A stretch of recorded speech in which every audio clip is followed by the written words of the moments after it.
Hello and welcome to Notebook IAS. My name is Mansi. Today is 14th August and we are here to discuss some current news from The Hindu. So let's begin. आज का हमारा discussion होने वाला है इन topics के ऊपर. पहला topic ये है CBI takes over probes into doctor's murder. अभी आपको रिसेंटली पता होगा 3-4 दिन पहले केस बाहर आया था कि कोलकाता में क्या हुआ है कि एक डॉक्टर जो ट्रेनी डॉक्टर थी उनकी बेरहमी से जो है हत्या कर दी गई है. ठीक है, पहले उन्हें फिजिकली असॉल्ट किया गया, रेप करने के बाद में उनका मर्डर किया गया.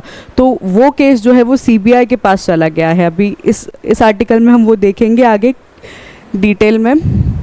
अगला आर्टिकल है insurance for certificates for birth and death registration hit by glitch in CRS portal. अब इस आर्टिकल में हमें देखना है CRS पोर्टल क्या है. ठीक है, CRS पोर्टल का यूज़ क्या है, इसे किस लिए यूज़ किया जाता है, ऑनलाइन रजिस्ट्रेशंस के लिए या फिर बर्थ और डेथ रजिस्ट्रेशंस के लिए इसे कैसे यूज़ किया जाता है, वो हम इस आर्टिकल में पढ़ेंगे अच्छे से. हर घर तिरंगा जो है अभी 15 अगस्त आने वाला है कल, तो उसके रिगार्डिंग जो है हर घर तिरंगा की जो मुहिम है वो चलाई जा रही है, उसके बारे में भी हम इस आर्टिकल में पढ़ेंगे. और Malaysian PM Japanese ministers set to visit new Delhi next week. ठीक है, Malaysian PM prime minister Japanese ministers जो है वो न्यू दिल्ली आने वाले हैं नेक्स्ट वीक. वो किस लिए आने वाले हैं, उनका क्या मोटो है आने का, क्या कौन सी डील सैंक्शन होंगी, ये सब कुछ हम इस आर्टिकल में पढ़ेंगे. Kerala high court upholds SIC order to release Hema panel report gives a week's time. अब इस आर्टिकल में हम पढ़ेंगे कि SIC क्या है, SIC ऑर्डर क्या है. ठीक है, और हेमा रिपोर्ट क्या है, हेमा पैनल रिपोर्ट है क्या. ठीक है, वो हम पढ़ेंगे इस आर्टिकल में अच्छे से डिटेल में. अगला आर्टिकल देखते हैं Tarang Shakti exercise to be binomial event says IAF chief. अब इसमें तरंग शक्ति एक्सरसाइज होती क्या है. ठीक है, उसका रिलेशन IAF से क्या है, इंडियन एयरफोर्स से क्या है. ठीक है, वो हम इस आर्टिकल में पढ़ेंगे. IOL to help farmers eliminate child labour force work in cotton fields. अब IOL ने जो है फार्मर्स के लिए बोला गया है कि कॉटन फील्ड में जो चाइल्ड लेबर होता है वो हम अवॉइड करेंगे. ठीक है, वो इस आर्टिकल में और डिटेल में पढ़ेंगे कि किस बारे में कहा है, क्यों कहा है. ठीक है, आज के आर्टिकल की डिटेल डिस्कशन की शुरुआत करते हैं. उसके पहले हम कल के क्वेश्चंस देख लेते हैं कि कल के क्वेश्चंस का डिस्कशन कर लेते हैं. Which of the following statements about national institutional ranking framework is correct. अब कल हमने न्यूज़ देखी थी कि जो IIT मद्रास है उसे जो है कॉन्जिक्यूटिव 6 ईयर्स तक, ठीक है, 6th ईयर तक जो है वो टॉप रैंकिंग में रखा गया. ठीक है, तो उसके किसने रखा गया, national institutional ranking framework NIRF ने रखा गया. तो NIRF का काम क्या है, ठीक है, रैंकिंग किस बेस पे करता है, क्या फ्रेमवर्क है उसका, वो सब हमने कल के लेक्चर में पढ़ा. आज उसके रिलेटेड क्वेश्चन देख लेते हैं. NIRF is a ranking system for primary and secondary schools in India. This is wrong. Primary और सेकेंडरी स्कूल्स के लिए नहीं है, वहाँ तक ही सीमित नहीं है वो. ठीक है, NIRF is an initiative by ministry of education to rank higher educational institutions in India. Yes, this is correct. Higher institution की रैंकिंग करता है NIRF to provide quality education. ठीक है, क्वालिटी एजुकेशन प्रोवाइड करने के लिए, ठीक है, अलग अलग फ्रेमवर्क्स होते हैं, अलग अलग पैरामीटर्स होते हैं जिस पे वो जज करता है, जिस पे वो पॉइंट्स देता है हर इंस्टीट्यूट को और उसके हिसाब से रैंकिंग देता है. NIRF rankings are exclusively for private universities. No, this is wrong. NIRF does not consider research outputs as a parameter for ranking institution. No, this is also wrong. Research institute को भी एक important parameter consider किया जाता है NIRF की ranking में. ठीक है, आगे बढ़ते हैं. अगला क्वेश्चन देख लेते हैं. NIRF ranking evaluates institutions based on several parameters. Which of the following is not one of them? ठीक है, इन चारों में से कौन सा नहीं है पैरामीटर, वो हमें बताना है इस क्वेश्चन में. ठीक है, तो देख लेते हैं कौन सा पैरामीटर नहीं है. टीचिंग तो है, लर्निंग भी है, रिसोर्सेज भी है, रिसर्च और प्रोफेशनल प्रैक्टिस भी है, ग्रेजुएशन आउटकम्स भी है।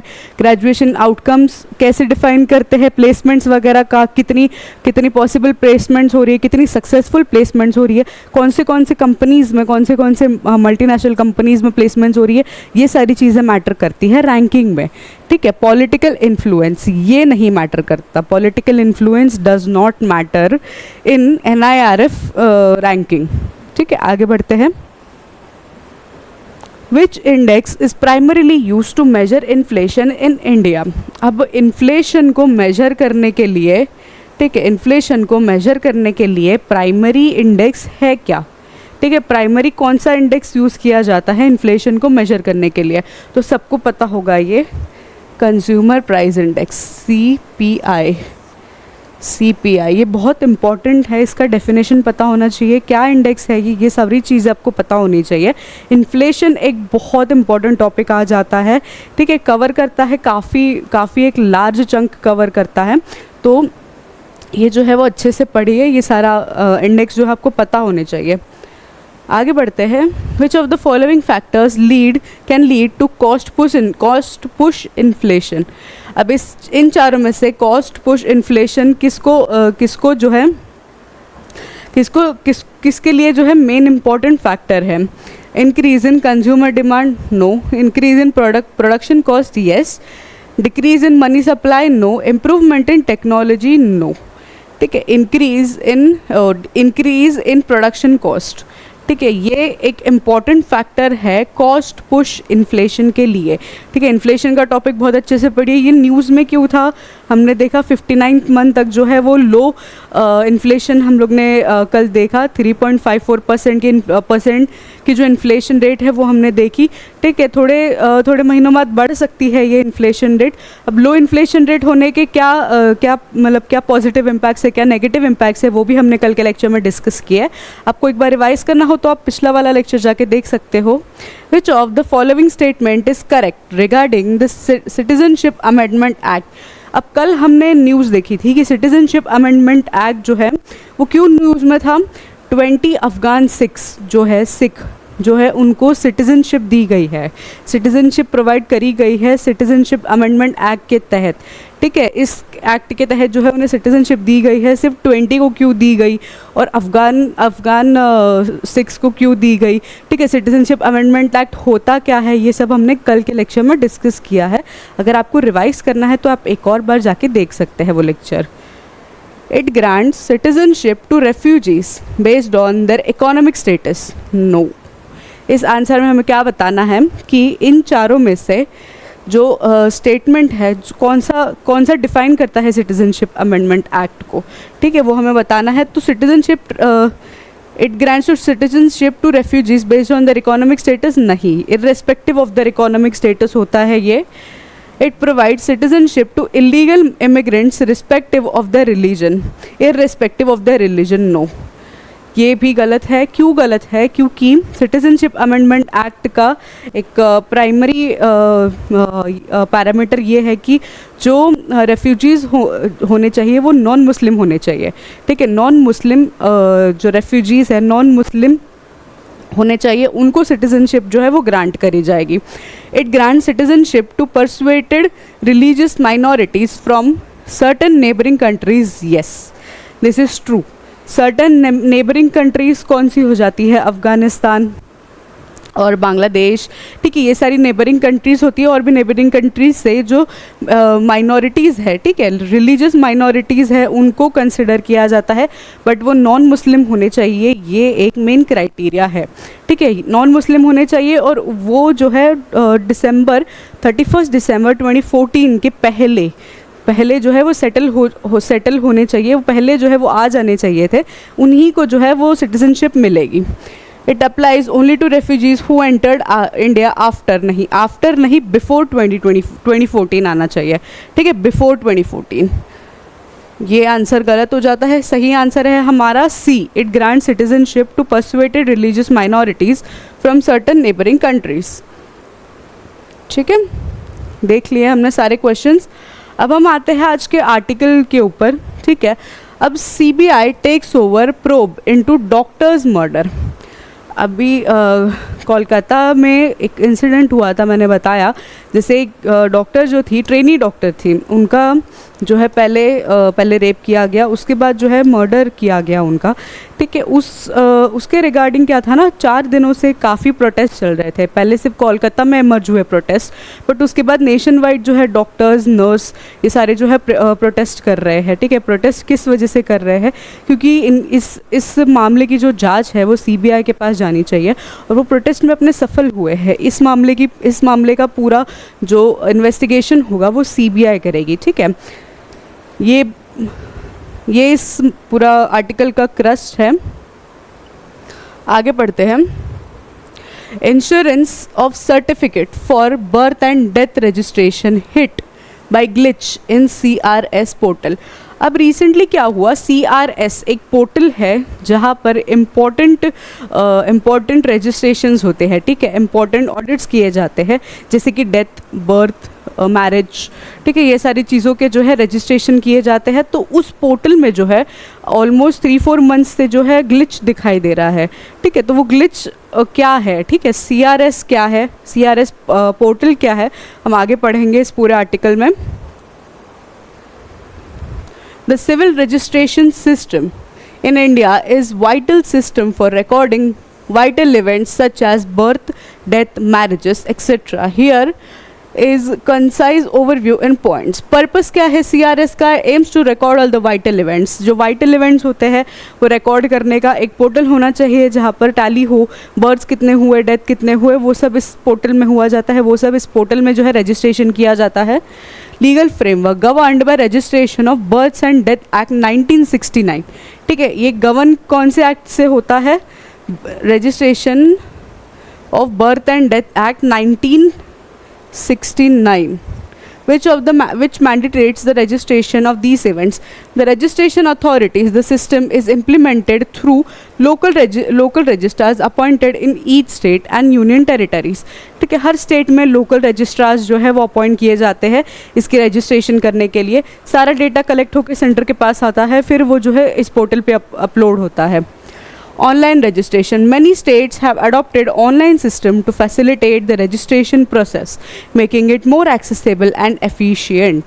ठीक है, ऑनलाइन पोर्टल, ऑनलाइन रजिस्ट्रेशन भी होते हैं। ऑनलाइन रजिस्ट्रेशन से काफ़ी ईजी हो जाता है ये सारा प्रोसेस करना। Insurance and certificates. Once an event is registered, official certificate, birth, death, etc. are issued, which are necessary for various legal and administrative purpose. ठीक है, एक बार ये रजिस्ट्रेशन हो गया, उसके बाद जो है बर्थ, डेथ या मैरिजेस के जो सर्टिफिकेट्स होते हैं वो प्रोवाइड कराए जाते हैं, ठीक है, जो हमारे आगे डॉक्यूमेंटेशन के लिए बहुत ज़्यादा नेसेसरी हो जाता है। Data collection. CRS data is used for demographic analysis, public health planning and policy making by government agencies. ठीक है, डेटा जो होता है इसका वो गवर्नमेंट एजेंसीज के यूज़ में आता है, ठीक है। किन चीज़ों के यूज़ में आता है, डेमोग्राफिक एनालिसिस के, पब्लिक हेल्थ प्लानिंग, इन सारे रीजंस से, इन सारे उससे जो है वो यूज़ होता है डेटा, ठीक है। आगे बढ़ते हैं।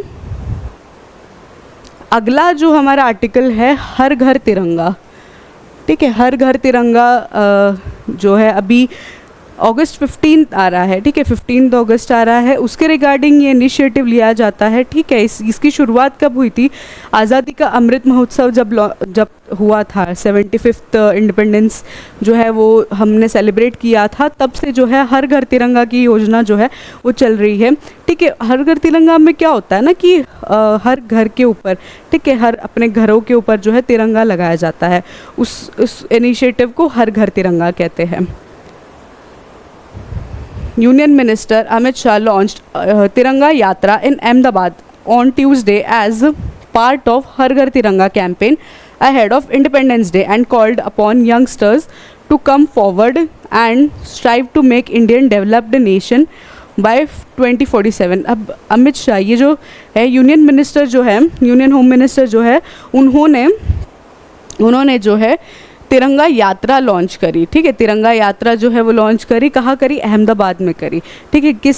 किस लिए करी? क्योंकि हर घर तिरंगा जो इनिशिएटिव है उसके तहत जो है इन्होंने एक तिरंगा यात्रा जो है वो लॉन्च करी, जिसमें यंगस्टर्स को जो है उन्होंने बुलाया, यंगस्टर्स को जो है इन्वॉल्व किया, ठीक है। और अच्छे अच्छे डेवलपमेंट और इस्टेब्लिशमेंट के लिए जो है, इंडिया के डेवलपमेंट के लिए जो है वो उन्होंने बातें करी और बताई चीज़ें, ठीक है। आगे बढ़ते हैं, हर घर तिरंगा के इनिशिएटिव के बारे में जान लेते हैं। हर घर तिरंगा is a government led initiative in India that encourages citizens to host national flag at their homes, ठीक है। घर के ऊपर जो है नेशनल फ्लैग हमें होस्ट करना है, हमें लगाना है, इसका मेन मोटो ये है।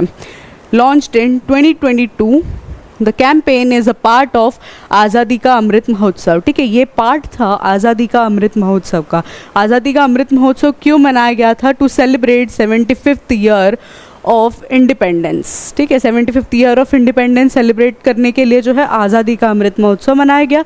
उसके अंदर जो है हमें हर घर तिरंगा की योजना दिखाई दी, जिसमें हमें हर घर के ऊपर तिरंगा लगाना है, ठीक है। Objective of the initiative patriotism and unity, to install a sense of pride and patriotism among the citizens by encouraging them to display the national flag at their homes. Awareness, to spread awareness about history, significance and etiquettes associated with Indian national flag. Mass participation, to ensure widespread participation across the country, making the celebration inclusive and participatory. Cultural integration, to integrate the celebration of independence with a visible and symbiotic representation of unity in diversity, ठीक है। ये सारे important objectives हैं इसके।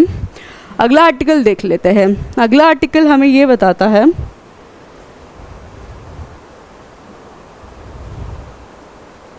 अगला article हमें ये बताता है कि Malaysian PM Japanese ministers set to visit new Delhi next week.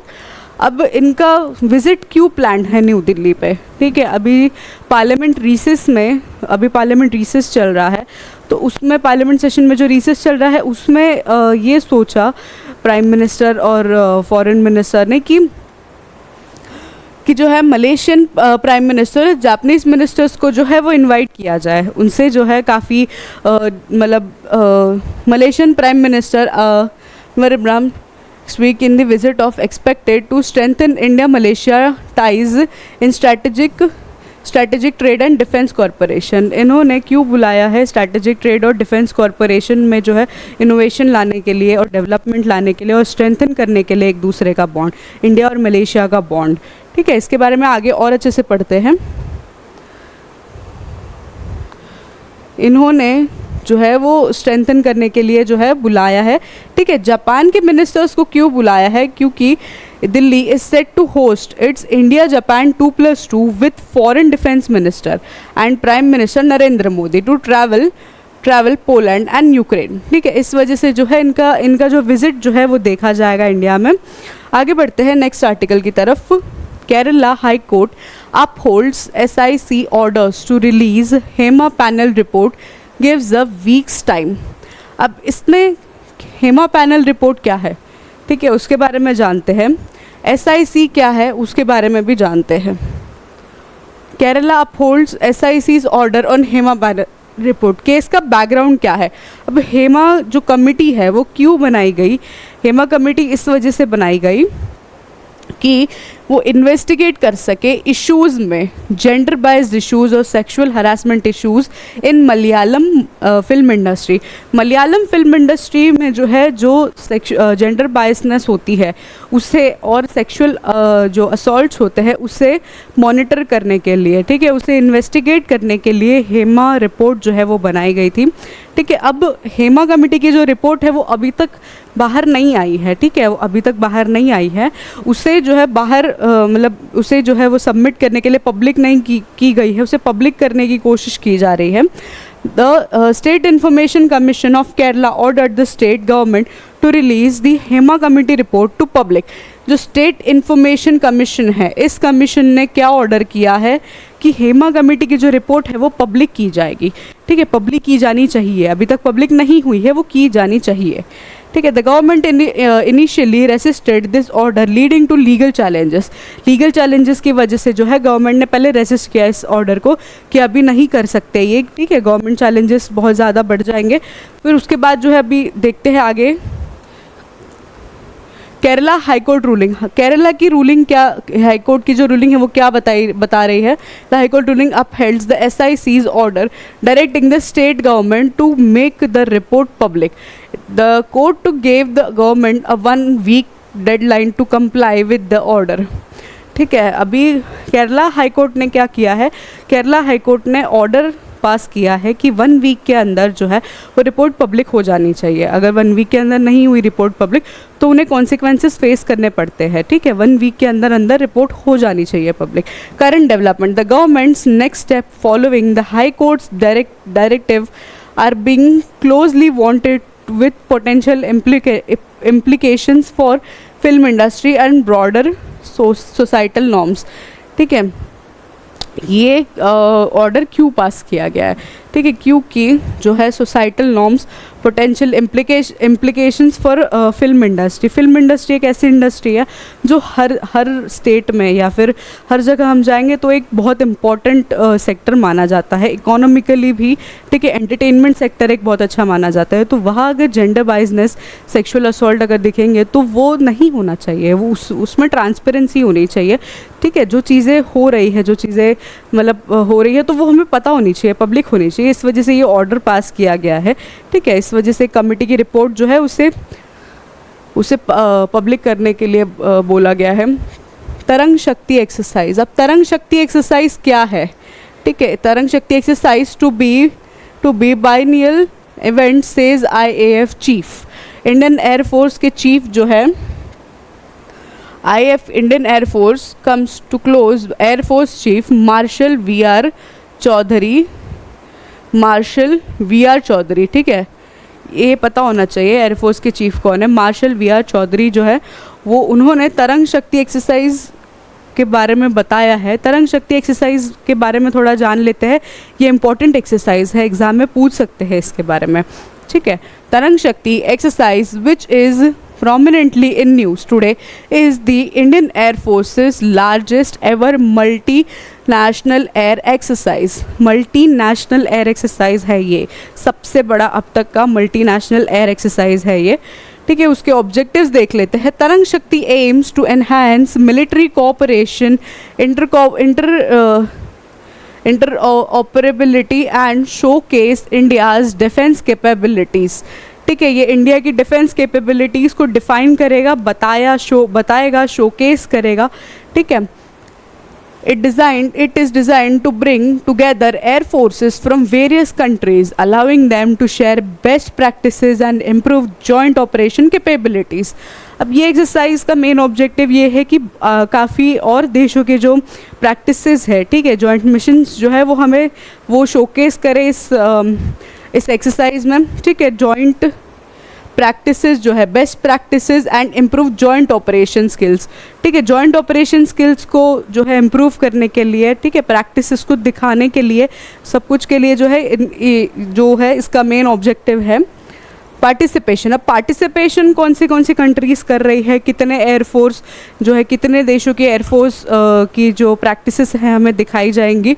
Nearly 30 countries are participating with 10 of them deploying their fighter aircrafts. Major participants include United States, Germany, France and Australia. Major participants कौन से included है, United States, Germany, France and Australia, ठीक है। 30 countries, nearly 30 countries जो है वो participate करेंगी इस एक्सरसाइज में। Some countries are participating as observer while others are contributing aircraft and personnels. कुछ कंट्रीज़ जो है वो सिर्फ देखने के लिए, ऑब्जर्व करने के लिए आएंगी, ठीक है। बट कुछ कंट्रीज़ जो है वो अपने एयरक्राफ्ट्स भी लाएंगी और पर्सनल्स को भी इन्वॉल्व करेंगी, ठीक है, इस एक्सरसाइज में। फेजेस कौन से होने वाले हैं, अब ये एक्सरसाइज जो है वो 2 फेजेस में कंडक्ट होगा, 2 phases। The first phase taking place in Tamil Nadu at Salar Air Force Station will run until mid-August. The second phase is scheduled to be held in western sector at Jodhpur from late August to mid-September, ठीक है। पहला जो phase 1 जो होगा वो तमिलनाडु में होगा, Salaar district में, ठीक है। सलार डिस्ट्रिक्ट में ये कंडक्ट होगा, एयरफोर्स सलार एयरफोर्स स्टेशन पे ये कंडक्ट होगा, ठीक है। जो ये इसका टाइम ड्यूरेशन जो है वो अगस्त मिड तक जो है वो ये एक्सरसाइज जो है वो चलेगी, ठीक है। अगस्त मिड में ख़त्म हो जाएगी एक्सरसाइज। उसके बाद सेकंड फेज़ जो है, सेकंड फेज़ कहाँ हेल्ड होने वाला है, western sector at Jodhpur, Jodhpur में ये होगा, ठीक है। सेकंड फेज़ जो है वो जोधपुर में देखा जाएगा। सेकंड फेज़ जो है वो मिड अगस्त से लेके स्टार्टिंग सितंबर तक जो है वो चलेगा। आगे बढ़ते हैं, सिग्निफिकेंस क्या है इसका, ठीक है। Tarang Shakti is seen as significant step in strengthening India's defense ties, globally aligning with the country's vision for becoming a key player in global security. ठीक है, की प्लेयर बनने के लिए, की प्लेयर जो है सिक्योर करने के लिए अपनी जगह जो है, इसका सिग्निफिकेंस माना जा रहा है कि ऐसे सारी एक्सरसाइजेस कंडक्ट करने के बाद में, काफ़ी सारे जॉइंट मिशन कंडक्ट करने के बाद में क्या होता है कि बॉन्ड्स अच्छे बन जाते हैं दूसरे कंट्रीज़ के हमारे कंट्रीज़ से, ठीक है। इसका मेन सिग्निफिकेंस ये है। It also highlights India's commitment to fostering international military relationship। वही मैंने बताया, इंटरनेशनल मिलिट्री रिलेशनशिप जो है वो अच्छे हो जाते हैं इससे। बैकग्राउंड क्या है, the exercise is inspired by US led red flag exercise as reflects India's growing role in international military cooperation, ठीक है। इंटरनेशनल मिलिट्री कोऑपरेशन में इसका जो ग्रोइंग रोल है इंडियन मिलिट्री का, वो स्ट्रेंथन करने के लिए जो है रेड फ्लैग US लेड जो एक्सरसाइज थी उससे इंस्पायर होके जो है ये एक्सरसाइज जो है वो इंडिया के द्वारा जो है प्रस्तुत करी जा रही है, ठीक है। आगे बढ़ते हैं। अब इसके रिलेटेड क्वेश्चन आ सकता है UPSC मेंस में, ठीक है। मेंस में क्वेश्चन कैसे आएगा इसके रिलेटेड देख लेते हैं। Examine the role of multinational military exercises like Tarang Shakti in fostering global peace and security, ठीक है। मल्टीनेशनल मिलिट्री एक्सरसाइज का रोल जो है वो हमें बताना है। ग्लोबल पीस और सिक्योरिटी में क्या रोल होता है और क्या रोल जो है वो मैंडेटेट करता है वो हमें बताना है। What are the challenges and opportunities for India in conducting such large scale exercise. अब इंडिया के इसमें चैलेंजेस क्या है, ठीक है। चैलेंजेस, अपॉर्चुनिटीज़, ये सारी जो है इसमें डिस्कस करनी होंगी, ठीक है। इसमें इंडिया का ये करने के बाद इंडिया को क्या चैलेंजेस फेस करने पड़ेंगे या उनके पास क्या अपॉर्चुनिटीज़ आएंगी, ये सब इसमें डिफाइन करना है आपको, ये सब अपने ओपिनियन से बताना है, ठीक है। अगला आर्टिकल देख लेते हैं। ILO to help farmers eliminate child labour forced working in cotton fields. अब इस आर्टिकल में ILO के बारे में सबसे पहले जानेंगे, ठीक है। कॉटन फील्ड्स में क्या हो रहा है ना, अभी जो है वो कॉटन फील्ड्स जो है उसमें जो ILO है उन्होंने ऑर्डर क्या पास किया है और उन्होंने जो है हेल्प करने की क्या कोशिश करी गई है कि कॉटन फील्ड्स में जो है चाइल्ड लेबर नहीं होगा, ठीक है। ये एक हेल्प करी जा रही है फार्मर्स के लिए, ठीक है। आगे बढ़ते हैं। अब ILO के बारे में जान लेते हैं। Information about the ILO overview. The ILO is United Nations agency that focuses on promoting social justice and internationally recognized human labor rights, ठीक है। इंटरनेशनल लेवल पे जो ह्यूमन लेबर राइट्स है उसे प्रोटेक्ट करता है ILO, ठीक है। ILO जो है उसे प्रोटेक्ट करता है, उसके रिगार्डिंग जो है जो अगर कहीं पर अनजस्ट हो रहा है, अनजस्टिस हो रहा है तो उसे जो है मतलब वो उस केस में जो है वो लुक इनटू करता है, ऑर्डर जो है वो पास करते हैं, ठीक है। ILO is United Nations agency, ठीक है। ये यूनाइटेड नेशन की एजेंसी है। आगे बढ़ते हैं। Mandates the ILO's primary goal is to advance opportunities for women and men to obtain decent and productive work in conditions of freedom, equity and security and dignity, ठीक है। Freedom, equity और security के साथ जो है वो female और women का जो है कंट्रीब्यूशन, ठीक है, लेबर में कंट्रीब्यूशन जो है वो इसे मैंडेटेट करता है। प्रमोट करता है, प्राइमरी गोल है ये इसका, ठीक है। स्ट्रक्चर देख लेते हैं। The ILO is unique within the UN system as it is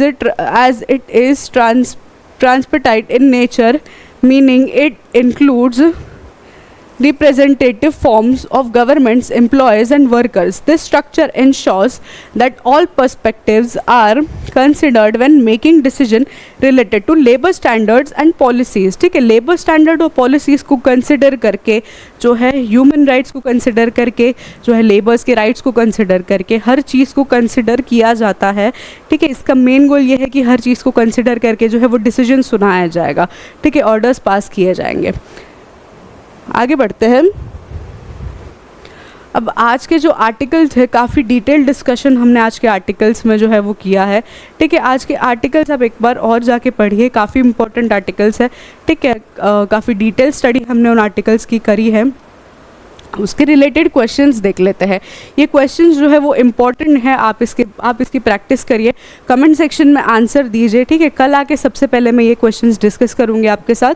which of the following acts govern the civil registration system CRS in India. CRS के बारे में जाना हमने, CRS क्या होता है, ठीक है, उसका क्या सिग्निफिकेंस है, क्यों यूज़ होता है, सारी चीज़ें हमने देखी, ठीक है। तो इसमें बताना है हमें कि CRS के system in India, CRS act कौन सा एक्ट जो है वो गवर्न करता है CRS को, ठीक है, वो बताना है। The birth, death and marriage registration act 1886, the registration of birth and death act 1969, the Indian registration act 1908, the special marriage act 1954। इन चारों में से बताना है कौन सा एक्ट जो है वो गवर्न करता है सिविल रजिस्ट्रेशन सिस्टम को, ठीक है।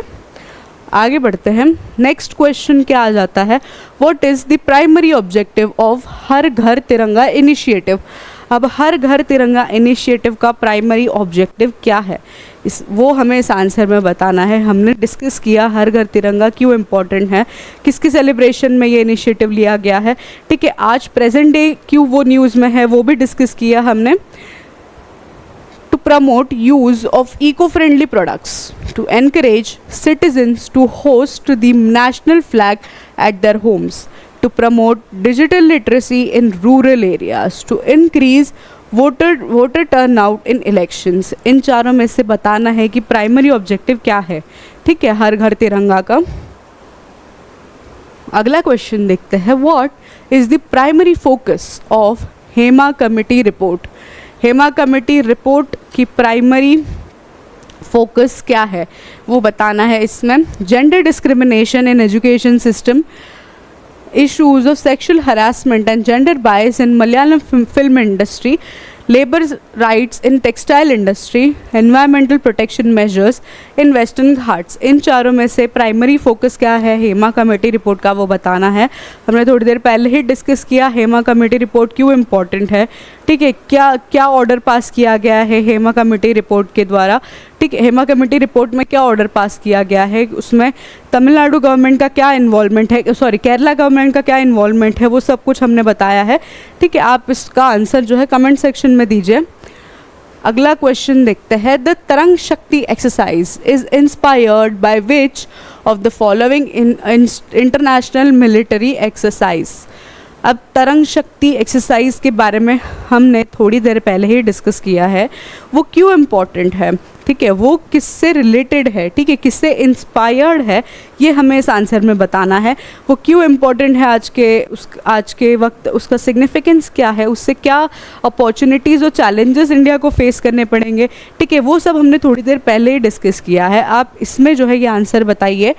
Cobra Gold, Red Flag, RIMPAC, Malabar, इन चारों में से जो है किससे इंस्पायर्ड है तरंग शक्ति एक्सरसाइज, वो हमें बताना है, ठीक है। आगे बढ़ते हैं, आगे क्वेश्चन देख लेते हैं। The International Labour Organization ILO is a specialized agency of which of the following organizations? अब ILO कौन सी ऑर्गेनाइजेशन की स्पेशलाइज्ड एक्सरसाइज है वो हमें स्पेशलाइज्ड ऑर्गेनाइजेशन है वो बताना है, ठीक है। इसमें ILO के बारे में हमने जाना, ILO क्यों इम्पोर्टेंट है, क्या उसका सिग्निफिकेंस है, क्या बैकग्राउंड है उसका, किसे राइट्स प्रोवाइड करता है, ये सब कुछ हमने जाना, क्यों है आज न्यूज़ में वो भी हमने जाना, ठीक है। इसमें इस क्वेश्चन में आपको बताना है World Bank, United Nations, World Trade Organization, International Monetary Fund, इन चारों में से बताना है कि